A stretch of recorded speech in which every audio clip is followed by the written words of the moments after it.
2025 आ चुका है लेकिन आपका बाइसेप्स अभी भी ग्रो नहीं कर रहा है ना। तो कुछ ना कुछ तो गड़बड़ है जो आप कर रहे होगे।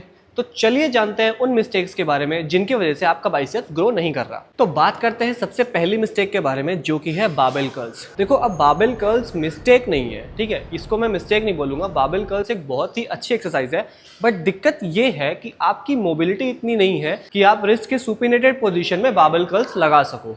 क्योंकि मैंने बहुत से लोगों को देखा है कि जब वो बारबेल कर्ल्स लगाते हैं तो उनके रिस्ट में या फिर एल्बो में पेन होना स्टार्ट हो जाता है। उसकी वजह ये है कि आपकी मोबिलिटी इतनी नहीं है एल्बो की या आर्म्स की कि वो सुपिनेटेड पोजीशन में कर्ल्स लगा सके। अब बारबेल कर्ल्स लगती कैसे है, आपने ये बारबेल उठाया, ठीक है, और इस तरीके से आप बारबेल कर्ल्स परफॉर्म करते हो, ठीक है। तो अब यहाँ पे मोबिलिटी की बात ये आती है जब आप इस तरीके से अपने आर्म्स को सुपिनेटेड पोजीशन में करके कर्ल्स कर रहे हो इस तरीके से, तो यहाँ पे सबके पास इतनी मोबिलिटी नहीं होती कि वो सुपिनेटेड पोजीशन में अपने आर्म्स को रख के कर्ल्स कर सके। ये दिक्कत है बारबेल कर्ल्स में। अगर आपको बारबेल कर्ल्स करते टाइम पे पेन हो रहा है, रिस्ट में पेन हो रहा है या एल्बो में पेन हो रहा है, तो आप मत करो।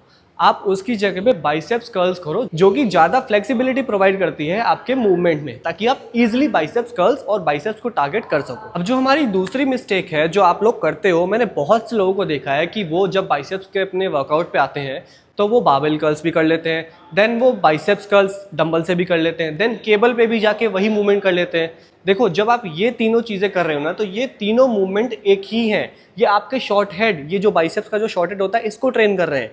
तो तीन तीन चीज़ें करने का मतलब नहीं है, एक ही मसल के लिए तीन तीन चीज़ें करने का मतलब नहीं है। अगर आप बाइसेप्स ट्रेन कर रहे हो तो उसमें आप वेरिएशंस डाल सकते हो, जैसे कि आपने पहले बारबेल कर्ल्स कर लिया या डंबल कर्ल्स कर लिए, देन उसके बाद इंक्लाइन बेंच लगा के अपने आर्म्स को पीछे करके बाइसेप्स कर्ल्स कर लिए, जिससे कि आपका लॉन्ग हेड, जो ये वाला पार्ट होता है, पीक जिसको कहते हैं, वो टारगेट होता है। देन उसके बाद आपने हैमर कर्ल्स कर लिए। तो अगर इस तरीके से आप वेरिएशन देके ट्रेन करोगे तो आपके बाइसेप्स की ओवरऑल ग्रोथ अच्छी होगी।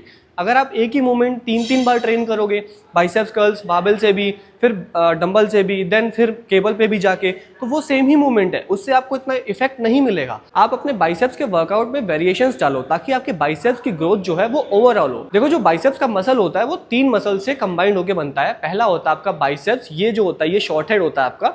देन होता है यहाँ पे लॉन्ग हेड, ये देखो जो पीक है ना, ये जो पीक आ रही है मेरी, जो उठा हुआ बाइसेप्स लग रहा है, ये लॉन्ग हेड होता है। एंड देन एक और मसल होता है, वो होता है ब्रैकियालिस। यहाँ पे ब्रैकियालिस बाइसेप्स का पार्ट नहीं है, बट वो बाइसेप्स की विड्थ में, अगर यहाँ से ब्रैकियालिस हटा दे तो मेरा बाइसेप एकदम छोटा सा हो जाएगा, ठीक है। तो बाइसेप्स की विड्थ में बहुत ज़्यादा हेल्पफुल होता है।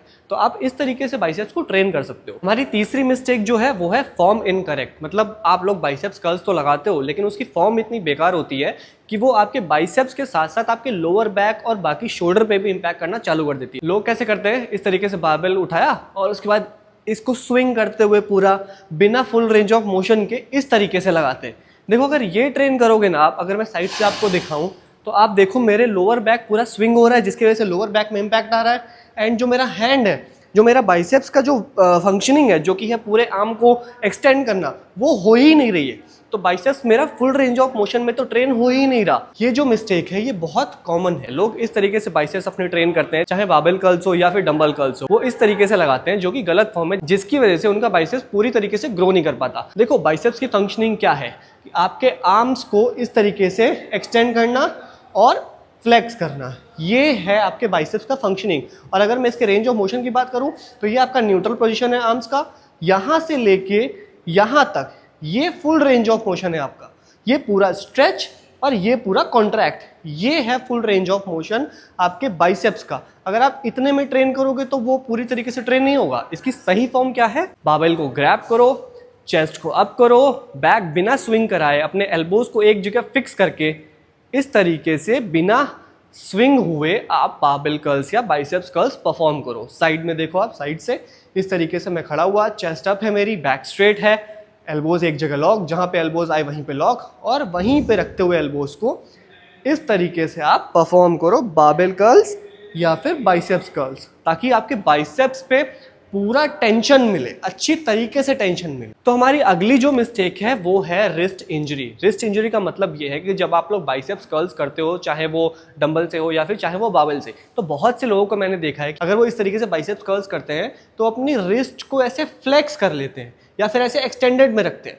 जो कि बहुत ही गलत मूवमेंट है। अगर इस तरीके से आप अपने रिस्ट फ्लेक्स करके करोगे तो आपके जो फोरआर्म्स मसल्स हैं उन पे इम्पैक्ट आएगा, जिसकी वजह से फोरआर्म्स में पेन की दिक्कत, रिस्ट में पेन की दिक्कत, इंजरी हो सकती है। इसको अवॉइड करो। करना कैसे है, बाबल को ग्रैब करो इस तरीके से, ठीक है। अब साइड से आप देखो, बाबल को ग्रैब करो। अब ये मेरी रिस्ट एकदम सीधी है, ठीक है।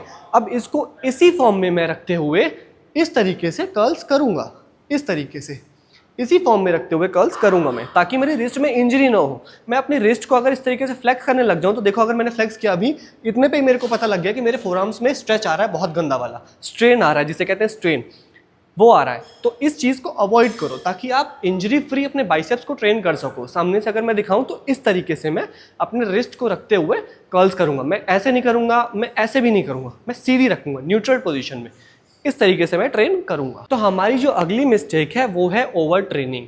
ओवर ट्रेनिंग का मतलब कि मैंने बहुत से लोगों को देखा है कि बाइसेप्स की 6 एक्सरसाइजेस लगा देंगे, जो कि बहुत गलत है। देखो, बाइसेप्स इतना सा मसल्स है भाई, ये छोटा सा मसल है बाइसेप्स, इसको इतना ज़्यादा वॉल्यूम प्रोवाइड करने का कोई सेंस नहीं है। आपको मैक्सिमम 4 एक्सरसाइजेस इंक्लूड करनी है, जिसमें आपको बहुत कंट्रोल्ड रैप में परफॉर्म करना है, बहुत ही आराम से, जिसको टेम्पो कहते हैं। जैसे कि आपके जेंजी के वर्ड्स में मैं बोलूँ तो TUT, टाइम अंडर टेंशन। इसका मतलब ये है कि जितनी देर आपका मसल टेंशन में रहेगा, उसके ग्रोथ के फैक्टर उतने ही बढ़ जाते हैं। मतलब इसका सिंपल से वर्डों, अगर सिंपल शब्दों में मैं लेमैन्स टर्म में बताऊं आपको, तो बहुत आराम से ऊपर लेके जाओ, बहुत आराम से नीचे स्ट्रेच करवाओ। ये टेम्पो आप रखो इस तरीके से, ये गए ऊपर और 1 2 3 सेकंड में नीचे। अब बहुत तेज करने लग जाओगे तो उससे कोई इफेक्ट नहीं मिलेगा, क्योंकि आपके मसल को जितना इम्पैक्ट चाहिए होता है वो फास्ट मूवमेंट से आपको अचीव नहीं होगा। आपको TUT को अप्लाई करना पड़ेगा, मतलब कि आराम से कंट्रोल्ड वे में रेप्स को परफॉर्म करना पड़ेगा। आपको 6 एक्सरसाइज करने की जरूरत नहीं है। 6 एक्सरसाइज करने में क्या होगा, मसल तो आपका टूटेगा, लेकिन वो बहुत ज्यादा टूट जाएगा, जो कि ग्रो नहीं करेगा, ठीक है। अगर आपने मसल का जो ग्रोथ फैक्टर है वो अगर पढ़ा होगा कि मसल ग्रो कैसे करता है, जैसे आप हैवी लिफ्ट करते हो, रेजिस्टेंस ट्रेनिंग करते हो, वेट ट्रेनिंग जिसे कहते हैं, जब आप रेजिस्टेंस ट्रेनिंग करते हो तो आपके मसल फाइबर में माइक्रोस्कोपिक लेवल पे ब्रेक्स आते हैं, मतलब कि टूटते हैं मसल फाइबर्स। तो जब उनको प्रोटीन और रेस्ट या फिर आपका जो न्यूट्रिएंट्स हैं वो अच्छे मिलते हैं तो वो ग्रो करते हैं और स्ट्रॉन्गर बनते हैं। अब आपने इतना ज़्यादा वो बाइसेप्स को ट्रेन कर दिया कि उसके मसल फाइबर जो है वो बहुत ज़्यादा टूट गए, तो वो सिर्फ रिपेयर हो पाएंगे, वो ग्रो नहीं कर पाएंगे। इसलिए मैं कहता हूँ आपसे कि इतना ज़्यादा वॉल्यूम देने की जरूरत नहीं है, मैक्सिमम 4 एक्सरसाइजेस बहुत है। और अगर आप 6 एक्सरसाइजेस लगा रहे हो तो उनको आप 2 दिन में ट्रेन करो। लाइक जैसे 3 एक्सरसाइज एक दिन लगा ली और 3 एक्सरसाइज अगले दिन लगा ली, जिसको डुअल स्प्लिट कहते हैं, ठीक है। उस तरीके से आप कर सकते हो। तो दोस्तों, ये थी हमारी 5 ऐसी मिस्टेक्स जिनकी वजह से आपका बाइसेप्स ग्रो नहीं कर रहा। अगर आप इन चीजों पे ध्यान देते हो तो डेफिनेटली 2025 के एंड तक आप अपने बाइसेप्स में ग्रोथ जरूर देखोगे। तो वीडियो अच्छी लगी हो तो लाइक, शेयर एंड सब्सक्राइब जरूर करना। मिलते हैं आपसे नेक्स्ट वीडियो में, तब तक के लिए साइनिंग ऑफ।